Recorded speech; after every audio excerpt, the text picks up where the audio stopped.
dobrodošli na gestapovskem zasliševanju Ariele Herček. Arielo sem spoznal nekje 10 let nazaj. Več? 12. Ne. Točno letnico. Ja? 2014 je bilo leto. Ok. 12 let nazaj na Slamsbrinah, ko je bilo moderno se svoje pesmi na pamet učiti. In ko sem kasneje srečal dve leti nazaj v Frankfurtu in je prosil, da mi pošli svojo poezijo za objavo, sem bolj manj so brez besed, kakšna sprememba se je v tem času zgodila. Ta pesniška zbirka mi je še do neke mere uganka, ampak nekaj vem zagotovo, je nedvomno boljše, kot ti to pripisuje avtorica. Tako da jaz bi vas danes povabil, da skupaj predstavimo to pesniško zbirko, pa mogoče Ariela, če se za začetek malo predstaviš. Ja, tako, spravi, jaz sem Ariela, rojena in odraščala v Mariboru, ampak sem prišla v bistvu študirati v Ljubljano. Zdaj, uradno sem študirala primerjalno književnost na diplomskem študiju. Sem pa sicer magistrica anglistike in splošnega jezikoslovja. Tako da so mi besede vedno bile pri srcu, vedno sem se domače počutila z njimi. In pa pač predvsem literatura in poezija.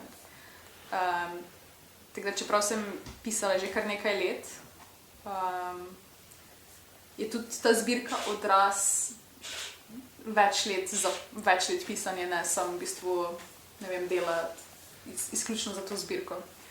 Kar pomeni, da pesmi niso bile namenoma napisane za to zbirko, ampak so v bistvu nekako organsko prišle skupaj in je našle skupno zgodbo in skupen dom.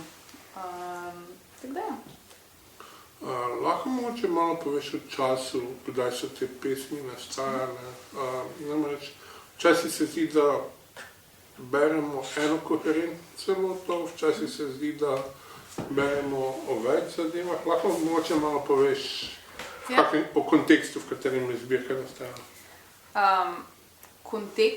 Bom rekla tako, da je širši okvir oziroma kontekst zbirke je iskanje svoje identitete oziroma odraščanje v to, kar si v tem smislu. Večina pesmi je nastala leta 2023. Okay. Nekatere so še iz enega leta prej, ali pa 2 let prej, potem pa tudi nekaj malega leta 2024. Okay.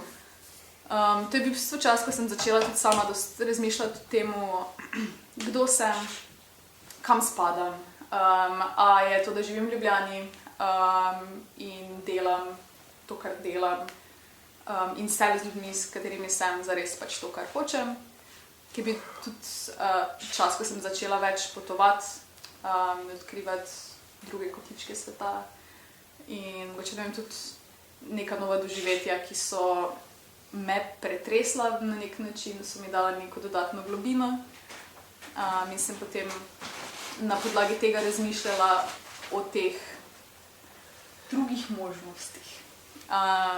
Tako da dosti je bilo v bistvu iskanja sebe glede na nove stvari, ki sem jih doživljala. Kaj pesmi nastajajo? Imaš si doma posebni način pisanja? Mogoče kako pri tebi pesmi nastajajo? V bistvu mi je všeč nekaj, kar se mi zdi, da se pogosto sliši, če ne v domačem prostoru, pa vsaj v mednarodnem. Veliko pesmi nastane pod tušem, ali pa medtem, ko se voziš v avtu. In jaz se vedno rada pošalim, da imam ta Google Assistant na telefonu prižgan sem zato, da lahko medtem, ko se vozim, pa rečem, hej Google, da pač zapiši to v beležke in potem rečem nek vers, recimo.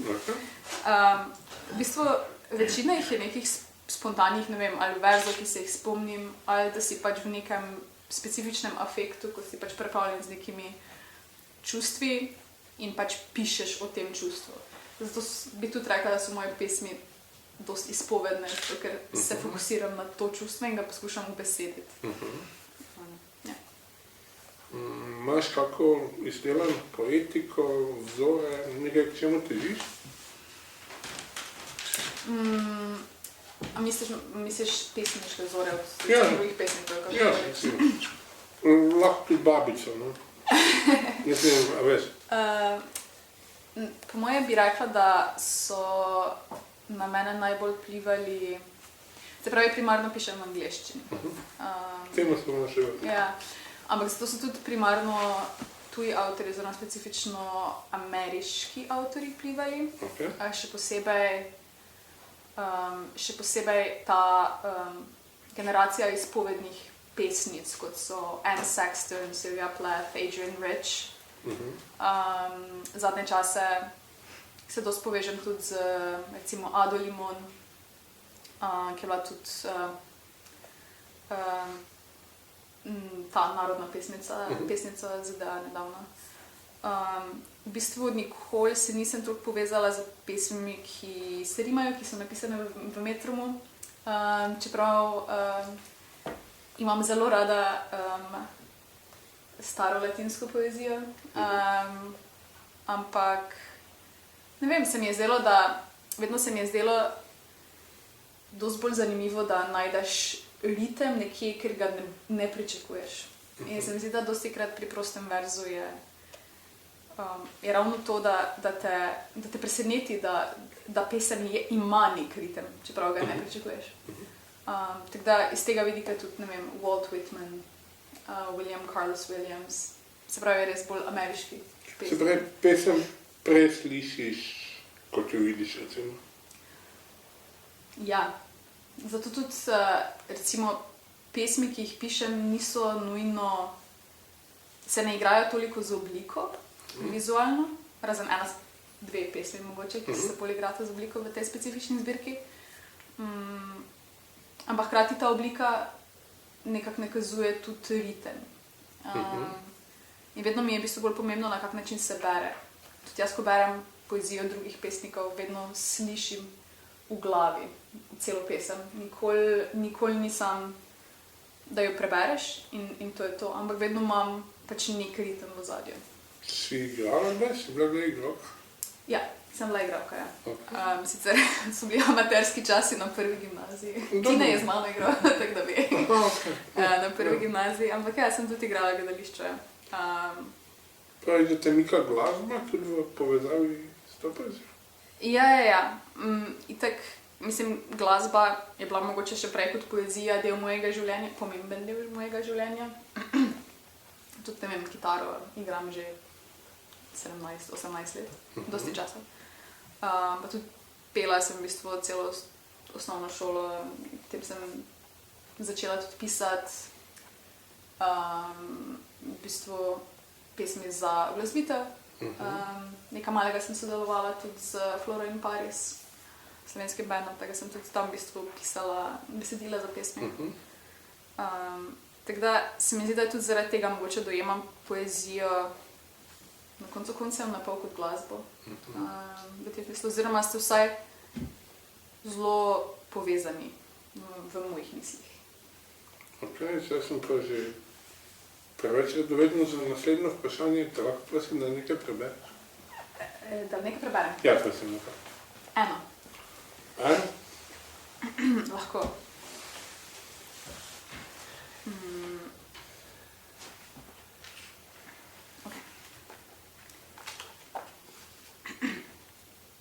Morda umiram in to je čudovito. Čudovito je. Oziroma oda spremembam.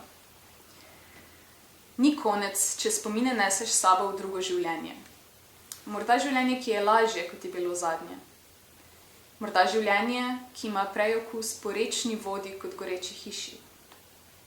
Ni konec, če tvoji prsti ostanejo prijeti okoli kakršnekoli žalosti že, ki te je priklenila k nebu nazadnje, ko so se tvoje noge dotaknile tal. Morda ni konec, če priznaš, da si bila daleč od svetega. Če tvoj jezik v odpuščanju poliže lastne rane. Morda se goreča hiša zruši. In kaj za to? Morda se reka izsuši. In morda se ti žalost zalepi na kožo kot brusilni papir in morda ti zobje nikoli ne zrastejo nazaj in morda boš skozi naslednje življenje, to življenje, tekala brez zoba in tako prekleto srečna, da se bo s tabo spremenil tudi ves svet. In bo voda spet stekla v reko in se bo ogenj znova zbudil. In bo žalost utopljena in požgana stran, žerjavica v pepelu, pepel v zemlji, radost v drugem življenju, ki si se mu tako goreče izmikala.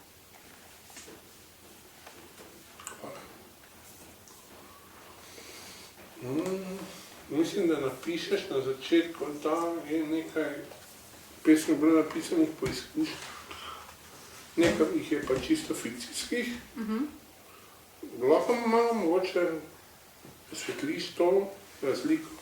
Ja, mislim, specifično iz pesmi, ki se pač kaže, niso, mislim, po mojem ni vidna razlika, ampak predvsem gre za to, nisem vedno čutila globoko čustveno navezavo na fikcijske like ali kakorkoli. Čakaj, film nisi? Sem, vedno čutila, ja. Kar pomeni, da se kar hitro povežem z nekimi zgodbami, ki jih govorijo. Zdaj, ali so to, ne vem, knjige, ali so filmi, ali so TV serije, in včasih njihove zgodbe, ali pa neka njihova čustva, to globoko v bistvu odsevajo v meni, da si želim to spraviti v besede. Tako da nekatere pesmi so v bistvu iz tega vidika nastale. Lahko poveš en konkretni primer tega, iz kjere serije ali iz kjere filma nastale? Kak tak lepo razloži? Seveda. Nisem velik fan gledanja, bomo rekli temu, zahtevnih, miselno zahtevnih filmov in serij. Na principu, veš, ko je nek prikaz dejanskih grozovitosti, ki se dogajajo v svetu. Ali pa da moraš ful razmišljati v smislu o tem, kar se hudega dogaja likom v tej seriji, ali pa ne vem, da je dosti nasilja itd. Tako da v bistvu serije, ki gledam, so vedno bolj vezane na to. Smo vedno kriterije. Eden od kriterijev je to, da mora biti glavni ženski lik, ki je neodvisen, močan, ki v bistvu vodi zgodbo in je v vsakem pomenu beseda protagonistka. In potem mi je vedno tudi pomembno, da je neka romanca, ker pač na koncu koncev tudi večina pesmi v tej knjigi je romantičnih. Zdaj, ali govorimo o romanci do sebe, ali govorimo o pač romanci do nekoga. Tako da vem, da ena specifična serija, s katero sem recimo ful jemala, je Warrior Nun.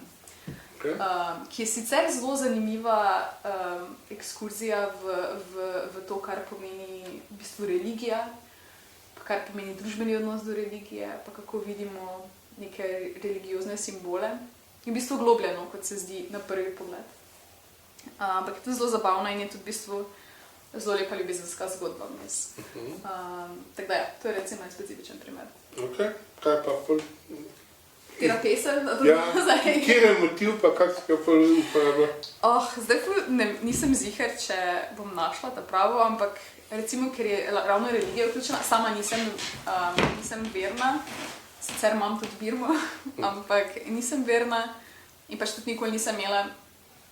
Se mi zdi, da dosti pisateljev, pesnikov, ustvarjalcev tako ali drugače, ima lahko neke zgodbe o svojem boju s tem, ali Bog obstaja ali ne, kaj to pomeni zame, kaj to pomeni za nas vse. In pač o tem zelo radi pišejo v fikciji. Tudi jaz imam nekaj takih motivov in zgodb v svojih pesmih, ampak niso iz mojega lastnega dialoga z Bogom ali kakorkoli. Ampak so povezane ravno s tem. Tako da ja. Blago prebaš? Ja, čakaj, mislim, da vem, kje se nahaja ena od njih.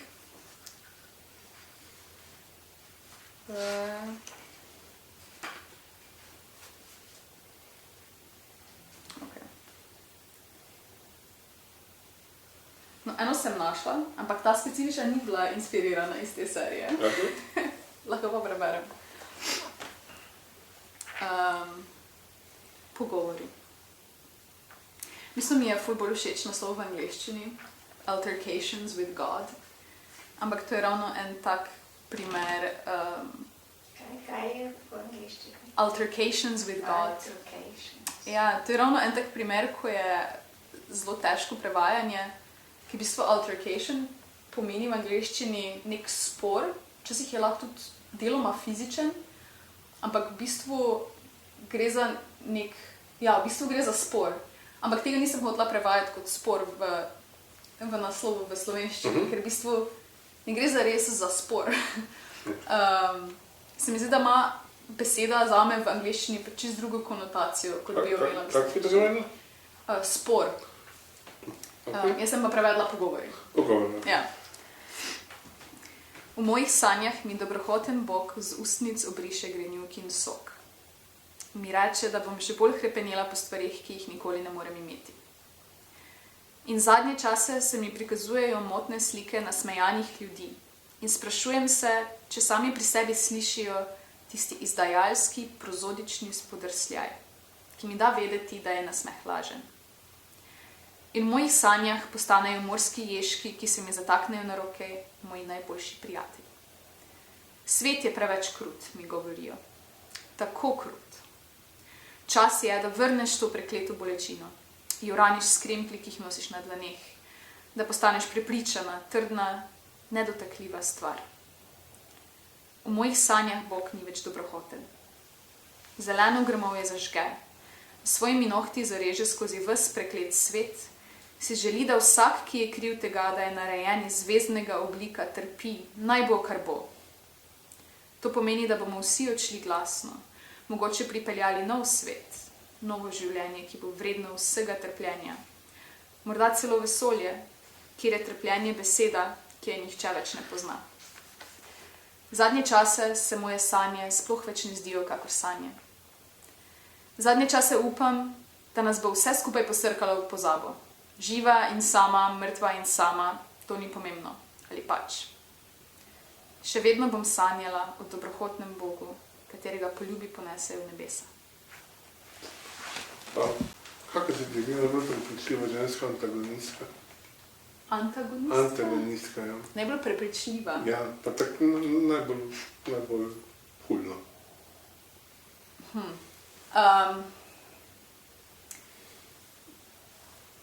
Bi rekla lik, ki ima zelo dober razlog, zakaj je antagonist. Okay. In s katerim nimaš druge, kot da lahko simpatiziraš, da lahko res čutiš to, kar tudi on čuti, ker je v bistvu težko na koncu to osebo postaviti v vlogo antagonista. Okay. In kaj recimo tak primer? Zdaj bomo uporabljali, ko smo že na tej temi, bomo uporabljali eno mogoče sem mislila uporabiti eno religiozno v bistvu čislik iz religije kot Lilith. V tem smislu. Tudi Persefona iz grške mitologije, na primer. Ali pa recimo Atena iz istega vidika. Kako se pa to Ne antagonistka? Atena, oprosti, Hera. Okay. Hera. Ja. Okay. Hvala lepa. Se vrnemo malo k knjigi. Seveda. Prvo sem te čisti osebne radovednosti. Knjigo si v bistvu razdelila na 3 sklope. Rast oziroma growing, jaz tega ne upam brez papirja, prosti. Zrelost oziroma ripeness, pa withering oziroma ovenelost. Lahko malo podrobneje poveš, o čem te sklopi govorijo? V bistvu so vezani ravno na to odkrivanje identitete, pa hkrati na iskanje mojega pesniškega jaza. Tako da rast je v bistvu še vedno čas, ko odkrivam, kaj so tematike, o katerih rada pišem, v katerih, v bistvu, ki jih najbolj čutim, ko pišem, kaj sploh moj pesniški izraz. Hkrati govori o tem iskanju sebe, se pravi, rast je tisti del, ko odkrivam neke pretekle, moram reči temu travme. Čeprav niso nujno travme, ampak neke pretekle zadeve, ki so se zgodile in potem probam njih identificirati in jih skozi poezijo tudi secirati na tak način. Osrednji del, zrelost, je potem v bistvu to, ko sem nekako na vrhuncu svojega pesniškega izražanja, ko sem na vrhuncu tega, da približno vem, končno vem, kdo sem, kaj hočem. Čeprav se še vedno pojavljajo dvomi in ovenelost je pol v bistvu, ko sem tudi nehala pisati toliko poezije, ko se je pač zgodilo, mislim, se je pojavljalo težje obdobje v mojem življenju, se je zgodilo ful negativnih stvari in sem tudi potem na koncu koncev nekako podvomila, sem ugotovila, zdaj sem ugotovila, kdo sem, kam spadam, kaj želim, ampak tudi vem, da recimo stvari, ki jih želim, jih ne morem imeti. Ali pa tudi vem, da recimo to, kdor sem, je sicer super, pa se imam rada takšno, kot sem, ampak hkrati to tudi pomeni neko čisto novo dimenzijo predvsem v tem v odnosu z ljudmi, tudi v tem smislu. Pa mogoče, da osvetlim, dosti tega gre tudi na princip pač odkrivanja svoje seksualnosti, in zato je tudi ta identiteta v bistvu dosti povezana s tem. Bolj pričakovanje, kaj pride potem, ko v bistvu ugotoviš, kdo si, itd. Tako da ja, in potem je v bistvu ta ovenelost ravno odraz tega, bom rekla, neprepričanja, kaj se pa zgodi naprej.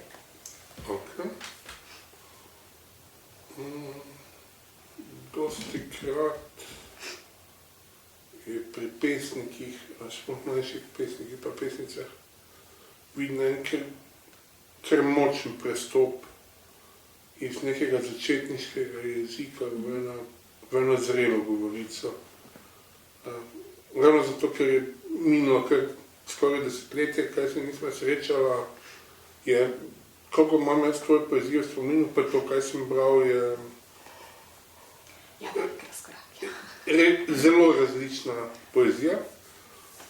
Pa me zanima, če si kdaj naletela na ta relativno ostri rob, da je govorica v bistvu v enem trenutku preskočila.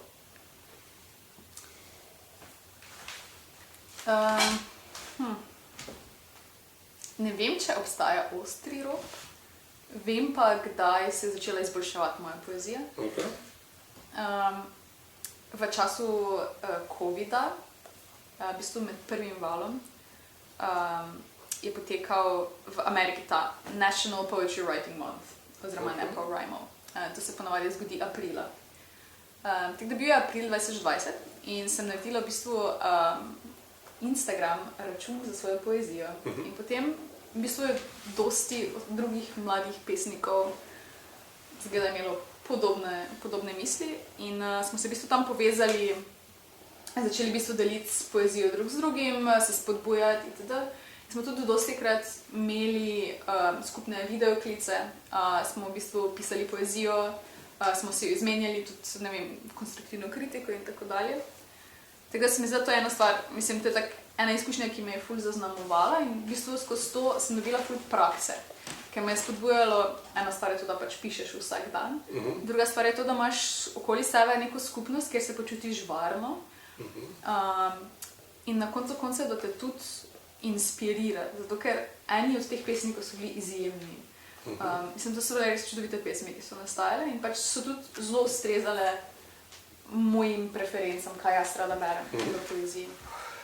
Tako da v bistvu, ja, bi rekla, da je to bil ta ne oster, ampak mehak rob. Je tudi tukaj prišla navada, da pišeš v angleščini?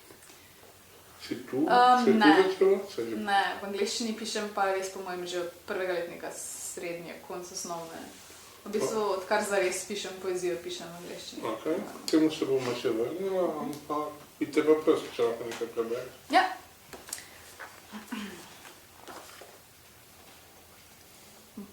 Poskušala eno, ki je bila pa originalno v slovenščini napisana. Ok, Imenuje se Nočna medigra. Odpeljala bi te v pradavni gozd, kjer se korenine visokih dreves vzpenjajo stal kot travne bilke. In gledala bi, kako vanje s prsti narahlo vtisneš moje ime. Odpeljala bi te na plažo polno školjk, pustila valovom, da ti pobožajo noge, da te objamejo. In svoje prste bi zakopala v pesek, trdno, da ne bi segli proti tvojim mokrim lasem. In želela bi si, da sem morje. Želela bi si, da sem morska pena, ki se s tako nežnostjo pozibava ob tvojih ramenih. Odpeljala bi te na travnik, kjer rože nikoli ne nehajo cveteti, kjer je vsak nov dan tiha, barvna pomlad. Zate bi utrgala cvetlice, čeprav tega nikoli ne počnem. Zate bi pojedla cvetne liste in pustila, da mi v prsih zrastejo rože. Tam tako ali tako že nekaj časa gori sonce. Zaradi tebe. In v sebi nosim svetlobo. In pred tabo pokleknem kakor pred oltarjem in pustim, da moje telo pove vse, česar jezik ne zmore. In čakam, da se odpreš kakor cvetlica. Da tudi jaz pustim v tebi nekaj tople svetlobe, ki mi vedno ždi pod jezikom, čakajoč nate.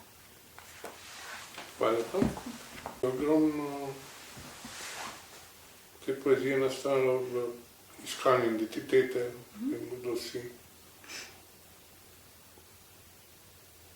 Kaj pomeni, če se najdeš, da se najdeš? Nikoli ne nehamo rasti. Okay.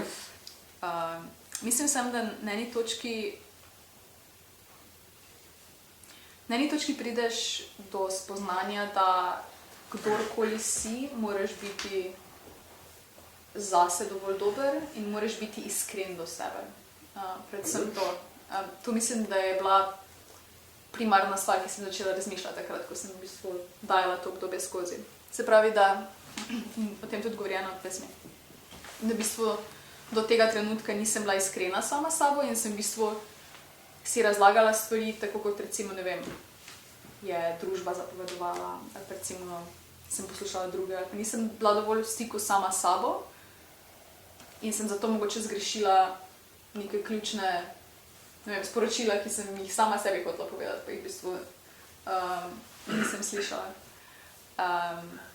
Tako da mislim, da je potem to iskanje se nadaljevalo in se nadaljuje tudi zdaj na koncu konca. Okay.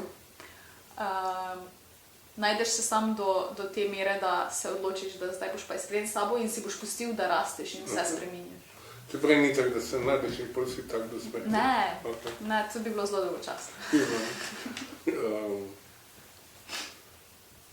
Kako zdaj življenje po tej zbirki?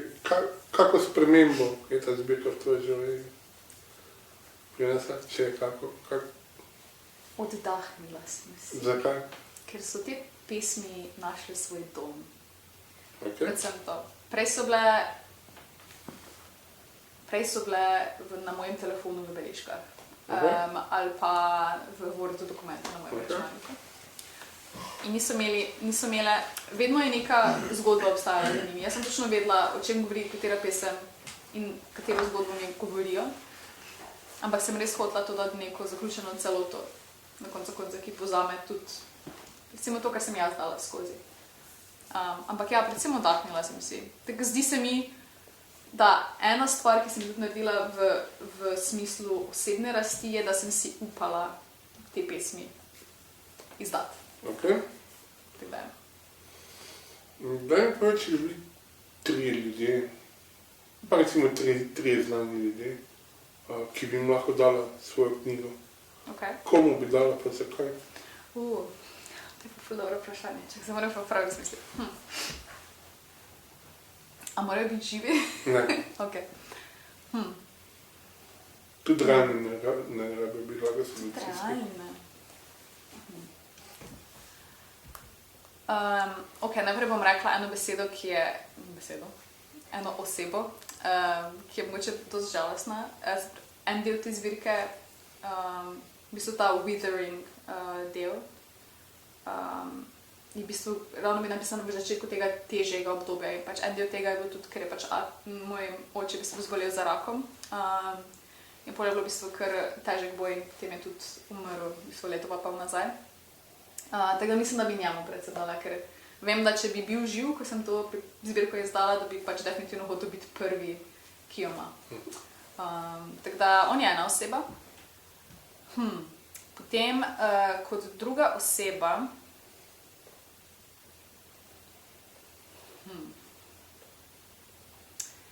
mogoče ravno eni od teh pesnic, ki so me toliko inspirirale v srednji šoli, ko sem začela zares pisati v angleščini. Ne vem, v smislu, Sylvia Plath, Adrienne Rich, mogoče v tem smislu. Bi lahko Sylvia Plath rešila življenje? Ne. Okay.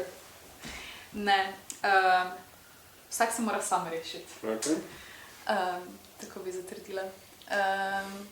Tretja oseba.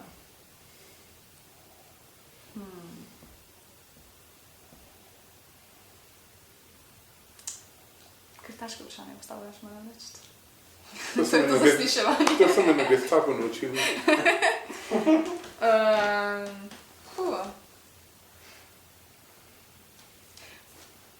Ne vem kdo, ampak nekdo, ki rabi to zbirko. Zakaj rabi? Okay. Mogoče nekdo, ki se še išče in pač ni prepričan, kako skozi to iskanje. Ali pa nekdo, ki res čuti, ne vem, podobno kot jaz, ne vem, da čuti hrepenenje, da čuti ljubezen, da čuti neko spreminjanje, se tega ne zna razložiti ali pa se ne zna poistovetiti ali pa se počuti sam v svetu. Tako da ja. Nekdo, ki bi mu dejansko rekla. Ok, hvala lepa. Lahko prosim, da se le? Seveda. Bom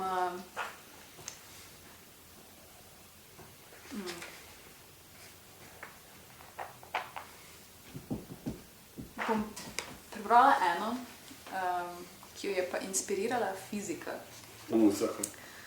Fizike. In ta je tudi ena od teh pesmi, ki so oblikovane za vizualno. Lahko poveš, na kateri strani? 115.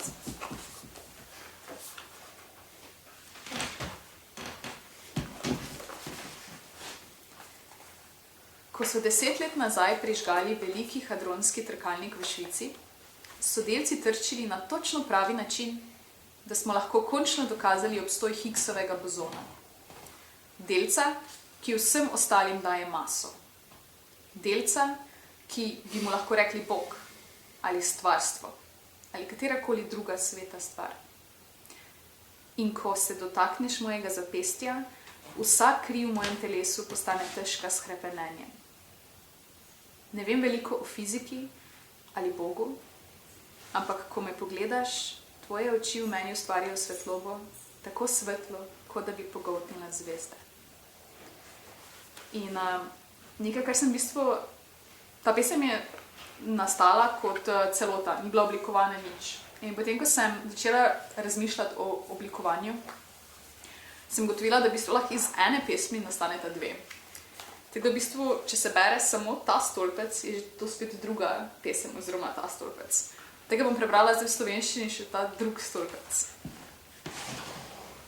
Na točno pravi način bi mu lahko rekli Bog, sveta stvar.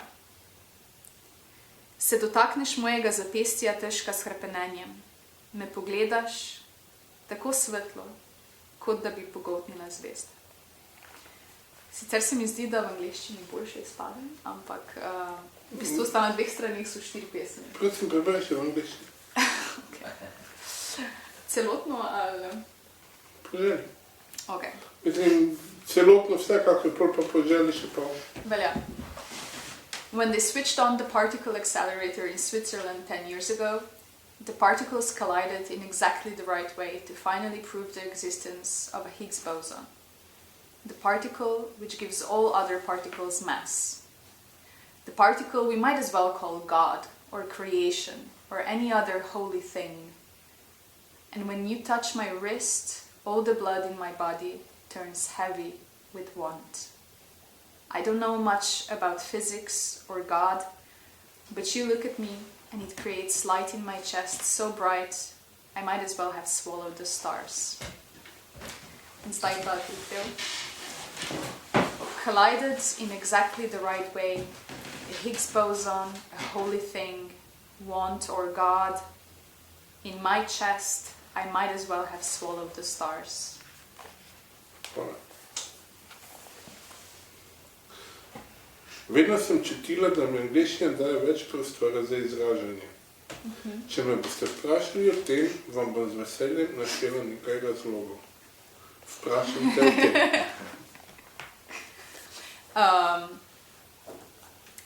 Prva stvar je, slovenščina je čudovit jezik, da ne bo pomote.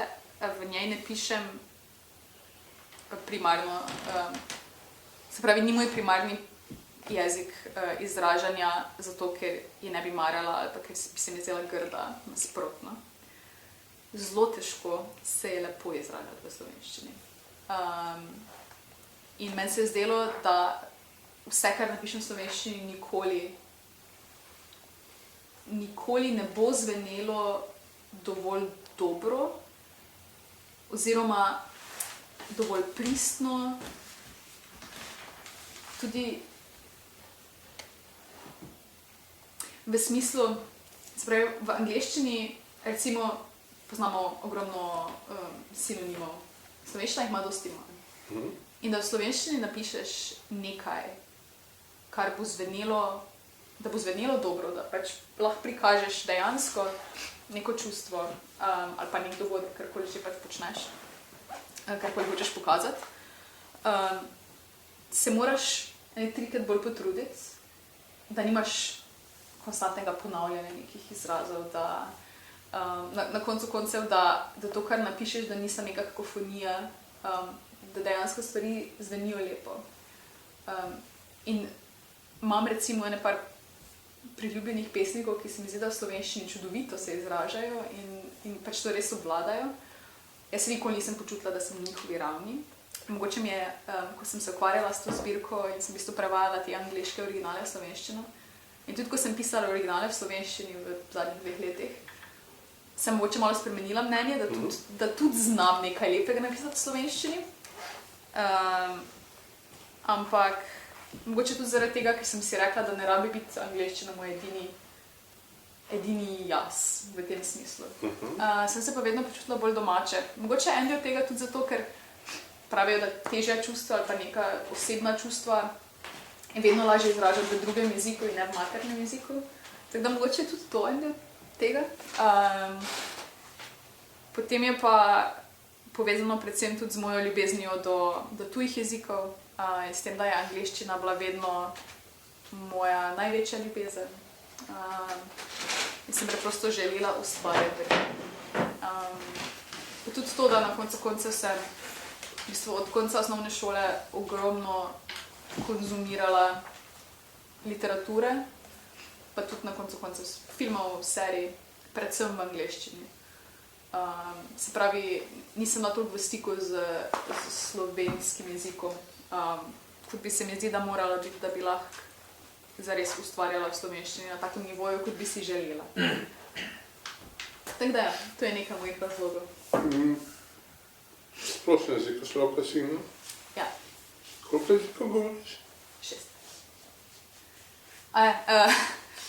Slovenščina, angleščina, potem španščina, nizozemščina, nemščina in pa srbo-hrvaščina. Niso vsi na isto dobrem nivoju. Recimo nemščina sem včasih zelo dobro znala in potem sem vse pozabila, ko sem se začela nizozemščino učiti. Ja. Tako še vedno vse razumem, ampak zelo težko mi je karkoli oblikovati. Srbo-hrvaščina je recimo dosti pogovorna, pa še to včasih malo slovenska, ampak rečem, mislim, če se znam sporazumevati z ljudmi, v hrvaščini, pol to meni, da pomeni, da nekako vse približno govoriš jezik. Ja, rabiš prej pivo? Pomaga, jezik pomaga. Ampak ja, se mi zdi, da to učenje jezikov je tak vseživljenjski hobi zame. Se ti zdi, da različni jeziki omogočajo lažje izražanje v različnih registrih?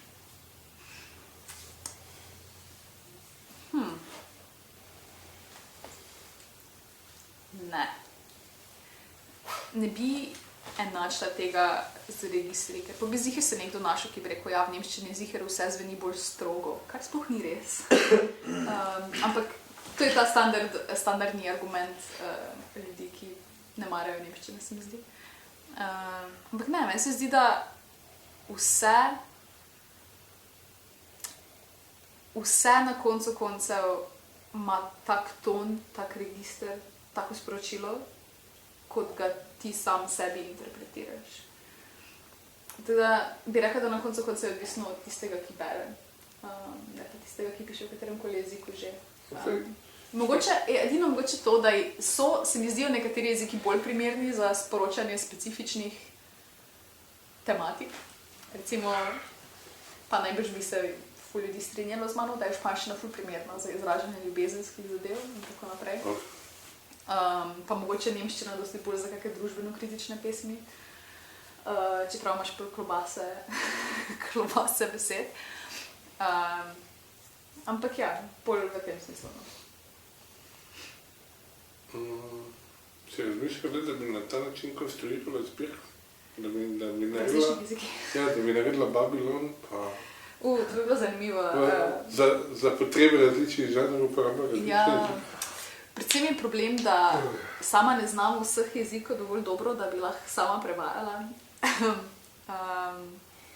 To predvsem najbrž. Ok. No, naj bo to izziv, da... Mogoče. Da 5 minut dolje. Mogoče tako vsaj 4 različne jezike bi lahko. No, ampak drugo vprašanje, koliko se ti zdi, da je to povezano s potujitvovim učinkom? Da ti že sam tu jezik da nek potujitveni učinek, da dobiš neko distanco čustva, recimo, da lažje pišeš? Mislim, ziher je nekaj na tem, bi rekla, na koncu koncev. Ko recimo imam resen pogovor s kom, čustven pogovor, se potrudim v slovenščini govoriti in se potrudim v slovenščini pač izraziti vse, kar mislim. Drugače zelo mešam slovenščino pa angleščino v svojem vsakdanjem življenju. Mislim, da to je prekletstvo mladih generacij danes. Ko pride do takih pogovorov, se res trudim govoriti izključno v slovenščini, razen če česa res ne morem izraziti, ker naprimer, ne vem, ali se hitreje spomnim nekega izraza v angleščini, ali pa pač je sam bolj smiselno sporočilo, če rečeš neko angleško frazo. Tako da bi rekla, da ja, pač je neka resnost pri tem, pa ne zato, ker je slovenščina kot jezik, ampak ker je moj materni jezik, ker je pač v nekem smislu moje bistvo, moj prvi jezik izražanja. Na koncu prve pesmi, prve zgodbe, ki sem jih pisala, so bile v slovenščini. Tudi če so to bile pesmi, ko sem bila stara, ne vem, 6 let in sem pisala o pastirčku. Fun fact, to je bila moja prva pesem. Zelo dobro. Jaz sem pisal v duhovih. Različne izkušnje, evo. Koliko je to, da pišeš v angleščini povezano po eni strani z internetom, po drugi strani pa z ambicijami, da sežeš prek meje Slovenije? Ja, ena stvar je definitivno izpostavljenost angleščini. In se mi zdi, da pač moja generacija, pa potem vse mlajše generacije, smo ful bolj izpostavljeni, kot so bile prejšnje. Predvsem zaradi interneta, pa na koncu koncev tudi nasplošno pač tehnologija v porastu, pač vsi so imeli doma vedno bolj pač televizijo, dostop do tujih programov. Sem se angleško naučila prek Cartoon Networka po Discovery Channel, tako da. Ampak definitivno to, da bi imela ambicije, da bi v smislu nekaj dosegla zunaj, ne. Bolj gre za to, ker sem želela, da bi me ljudje razumeli. In mislim, da to nasplošno pač vsi želimo, da bi nas ljudje razumeli. Ne? Jaz mislim, da angleščina je kot tak nek univerzalen jezik, svetovni jezik, da pač te ljudje lahko razumejo v angleščini. Pa zelo versatilna je in pač zelo bogata z besediščem, z izrazi. Res pač je pobrala iz vseh jezikov vse možno, kar je lahko. Tako da se mi zdi, da res omogoča, da se lahko kdorkoli izraža v njej. Tako da mogoče me ravno to pritegnilo. Definitivno pomaga, ker imam zelo veliko mednarodnih prijateljev in pač zdaj lahko dam komorkoli to knjigo in bo pač lahko prebral in razumel. Pravi, da je to bila vaja v samem prevajanju. Ne vem, prvo tam prosim, da še eno pesem prebereš. Ok. Pa mogoče v angleščini. V angleščini? Da. No bom eno, ki ima še en drug jezik. Palpitations. How am I supposed to fall asleep with all this knowledge of your love for me? How am I supposed to ever sleep again? I'm like a window left open in the scorching summer night, groaning lightly in the breeze. My throat a spring flower uncurling its petals into a shape resembling my heart. A little purple with bruises, a little cautious, but becoming braver now that I can recognize you carry the same yearning that beats inside of me. Now that I am a city under the sun, the cold of the water, the soft chirping of birds, now that I am the words, the words, the words. Me siento llena de amor. My lungs full of tenderness that no distance can ever sour. Love that no silence can quiet. A memoir of time unpassing. Of things that are temporary. And things that are more beautiful because they are temporary.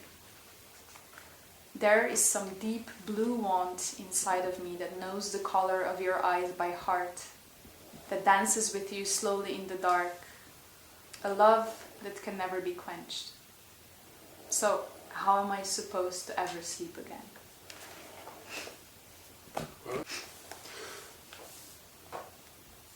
En izmed duhov, ki me priganja, mimo te knjige, me pa zanima svoje mnenje, Okay.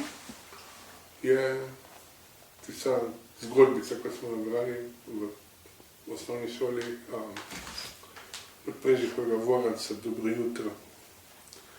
Se spomniš te zgodbe? Ne, se spomnim samo samorastnikov. Mali deček zjutraj pele v šolo hodi in v šoli se začne grda raznarodovalna politika in jih silijo, da nemško govorijo. Doma ga oče sili oziroma drži pri tem, da slovensko govori. Mali je pa pač pragmatik, pa hitro ugotovi, s kom se lahko nemško pogovarja, s kom se mora slovensko pogovarjati. No?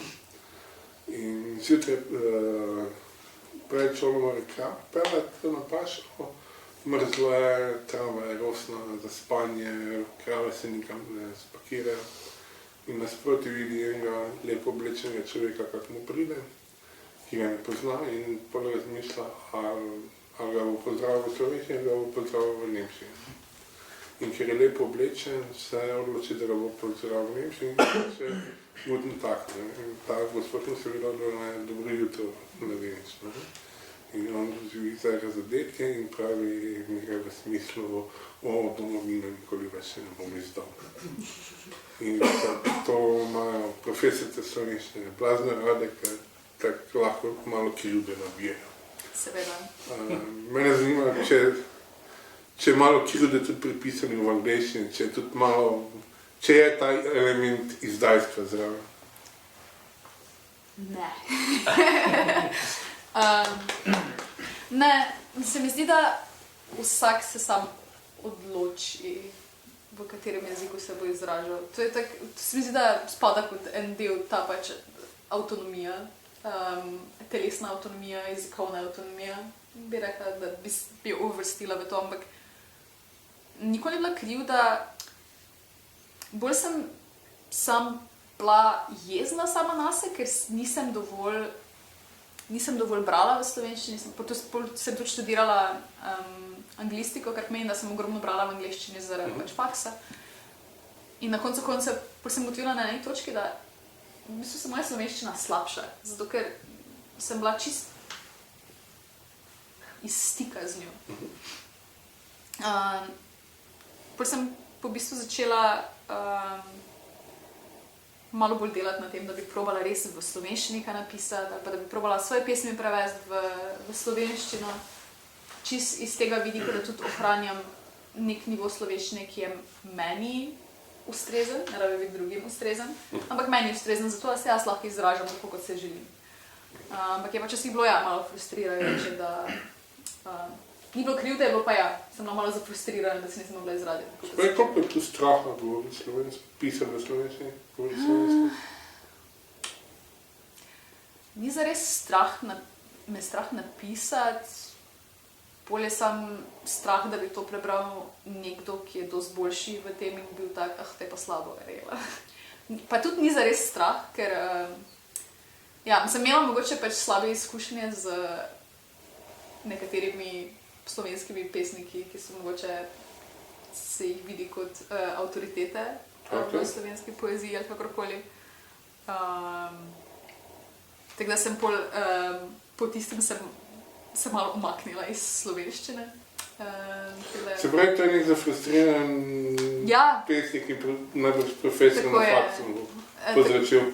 Tako je, to je, jaz bi temu rekla, ni nujno vse dobro vsem zato, ker je tradicija.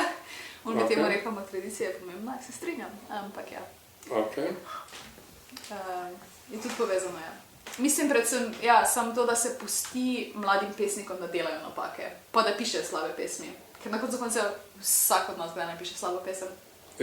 Ni tako, da lahko ustvarjaš samo dobre pesmi neprenehoma.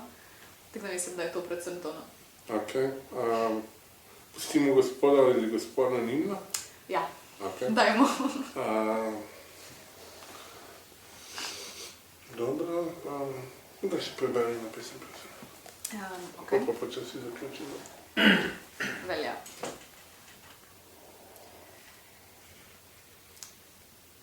Razmišljam, katero bi vam prebrala.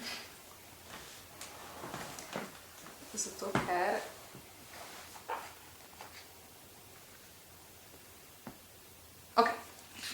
to je pa za ena, ki se naveže nazaj na tisto, ko smo se pogovarjali o temu iskrenosti sam s sabo. In to je ta pesem, o kateri sem govorila. Nisem bila iskrena sama s sabo in zdaj mi prste grizljajo jezna usta. In zdaj iz mene, kakor iz tople maternice, leze pošast. Razletim se in stisnem v mehko meso, zadrhtim.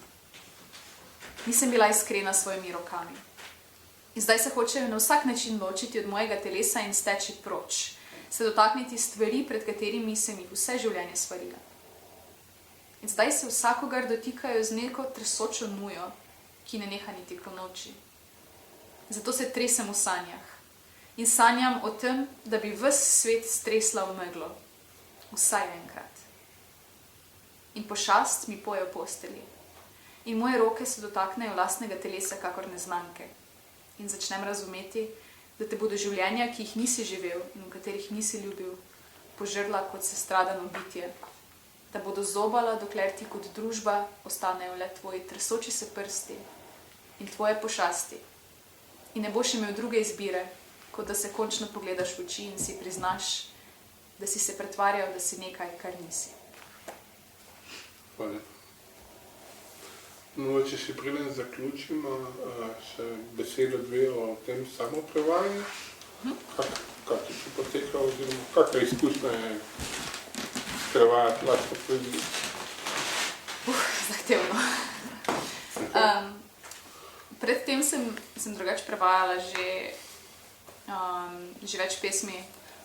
Ogromno sem sodelovala z MGC Črko v Mariboru za tuje literarne goste, ki so prišli potem njihovo poezijo v slovenščino iz angleščine. Tudi v sklopu Evropskega prvenstva slam poezije, ki je potekalo v Mariboru nekaj let nazaj, sem prevedla v bistvu celo zbirko vseh pesmi od vseh tekmovalcev v slovenščino. Potem sem pa tudi ogromno sodelovala z Niko Gradišek, mlado sopesnico, malo mlajša od mene, ki je tudi nedavno izdala svoj pesniški prvenec in je tudi članica Slam Zverin.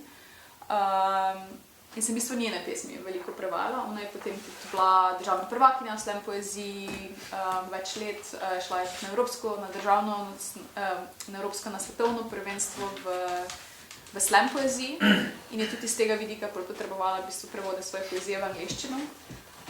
In to je bilo v bistvu prvič, da sem začutila, kaj pomeni skupaj z avtorjem prevajati. Ona je tudi anglistka, diplomirana. V bistvu smo se skupaj usedli in šli čez njene pesmi in skupaj prevajali. In dati neko dodatno globino, neko dodatno težo dobi prevod, ko je avtor vključen v prevajanje.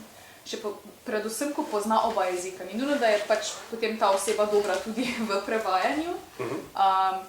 Pri meni je pač slučajno tako, da pač tudi imam izkušnje in tudi se mi ne zdi, da sem slaba literarna prevajalka. Ampak je pa super, ko dobiš ta avtorski dodatek, zaradi tega, ker na koncu koncev je sporočilnost pesmi toliko bolj pristna. Tega sem tudi to nekako probala obdržati pri prevajanju same sebe, je bilo pa dosti težje, ker po eni strani sem se hotela prevajati dobesedno, zaradi tega, ker pač tako kot je zapisano v angleščini, ima smisel v angleščini, ampak tega ne moreš dobesedno v slovenščino prevajati. In v bistvu sem morala večkrat razmisliti, na kak način parafrazirati neke verze. Potem se mi je že zdelo, a to zdaj nastaja nova pesem, je to še vedno ista pesem. Potem sem se ukvarjala s temi vprašanji v lastni glavi, a zdaj jaz v bistvu pišem novo pesem ali je to prevod. In to je tudi eno izmed teh vprašanj, ki se pojavlja pri literarnem prevajanju. Ali je nek literarni prevod dejansko samo prevod teksta ali je v bistvu novo avtorsko delo v tem smislu. Ker je zelo zanimiv koncept, ko začneš razmišljati o tem, te kar nekaj globoko zapelje v neke filozofske razsežnosti. Pri meni je se v bistvu pokazalo, v bistvu sem želela eno pesem prevesti, pa nisem bila zadovoljna s prevodom, ampak je notri, da sem se potem odločila, da jo bom pa čisto na novo napisala v slovenščini. Okay. Se pravi, da v bistvu isto tematiko, iste stvari povzamem, ampak originalno v slovenščini. Se pravi, da ne gledam, kaj sem napisala v angleščini direktno in prevajam, ampak da res sem parafraziram na novo v tem smislu. Metafore pa besedne figure pa to si isto uporabljala? Podobne. Okay. Podobne, ampak ne čisto iste. In potem sem v bistvu ugotovila, da je na tak način ful lažje. Sicer nastane nova pesem, ni dejansko prevod. In potem sem to pesem, ko sem jo v originalu slovenščino napisala kot parafraza te angleške originalne, sem potem tudi prevedla v angleščino. Okay. Tako da je bilo lep zanimiv cikel prevajanja. Lahko tudi preberem, če to mogoče bolj pokažem. Ampak zdaj bom morala najti. Okay.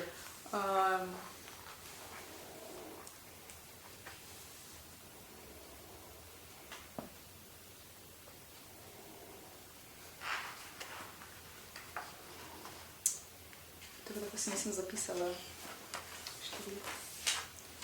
Ampak bom. Slabo kazali smo, ne?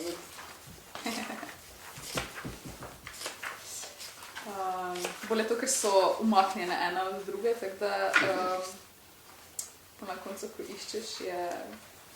Poveš naslov mogoče? Evo. To je bilo originalno napisano v angleščini in je v bistvu naslovna pesem te zbirke. V bistvu je pesem, ki je inspirirala tudi to, da je pomaranča in tako dalje. Kje ostane to? 102. There is an orange tree I am always thinking about when I'm thinking of you. A narrow cobblestone street sunken into an unfamiliar city, leaves swaying gently above it. The oranges, both ripe and green, hanging heavily off the branches. It must say something about me that I feel the same heaviness in my stomach whenever I think about you. It must say something about me that the weight is both painful and pleasant, that it scares and excites me at the same time. And yes, I am plump flesh dripping. I am a soft fruit being pried open with gentle fingers. I am the smooth skin flirting with the sun. I am the hanging heavy heft straining against a pliable thing. There is an orange tree I am always thinking about when I am thinking of you, and that means I can't eat oranges anymore, offered to me by strange hands. I can't taste their flesh without thinking about sitting on the floor of your brother's bedroom, can't hold their weight in my palms without remembering you almost crashing the car because you kept staring at me in the passenger seat. I can't feel their juice dripping down my fingers without remembering your fingers stroking delicately along my wrist. And I am worn through from having to live in a world where I am set aflame by the thought of my lips kissing an orange instead of you. And that must say something about me. I know that this says something about me. And I keep thinking about you like a hungry little thing. Prevoda v slovenščino ne bom prebrala. Ja, v bistvu so skupaj. In potem na naslednji strani, na 107, je potem v slovenščini original, ki je bil parafraziran. In se mnoj poskus številka 2. Okay. April je že mimo in jaz še zmeraj sanjam o pomarančnih drevesih na drugem koncu sveta. O plodovih, ki se težko obešajo na veje, da visijo čez ozke uličice oblečene v kamen. Tudi moj trebuh se šibi pod njihovo težo. Moji prsti, moja usta, ki so polna sladkega soka. In v meni se znova in znova rojeva žeja po tistih ogromnih pomarančah, da bi nohte zakopala pod njihov plašč, da bi mi po prstih spolzel nektar, da bi prekril vse žile na mojem zapestju, da bi me po njem pekle ustnice in mislim, da me tudi to ne bi nasitilo. Po noči se mi v sanje prikrade sladek vonj in brez truda vem, da tvoj vrat isto diši. In čez dan me rob rokava majice poboža po rokah in moje telo se zdrzne v spomin, kjer si s konicami prstov narisala kriv moje zapestja, moje roke, dlani, polne dotikov. In sanjam o pomarančnem soku, ki ti teče po bradi. In v sanjah lovim vse kapljice z oranžno žejo, z željo, da se nasitim. Priznam, moja usta so suha in dlani prazne in čakanju nate odklanjam vsako pomarančo, ki mi jo ponudijo. In čakam, in čakam, in čakam, da prideš in da moj jezik spet okusi nežno sladkost, da so moje ustnice spet voljne in moja usta odprta v pričakovanju na tisti prvi sočen ugriz. Najlepša hvala. Spoštovane dame in gospodje, Irena Herček.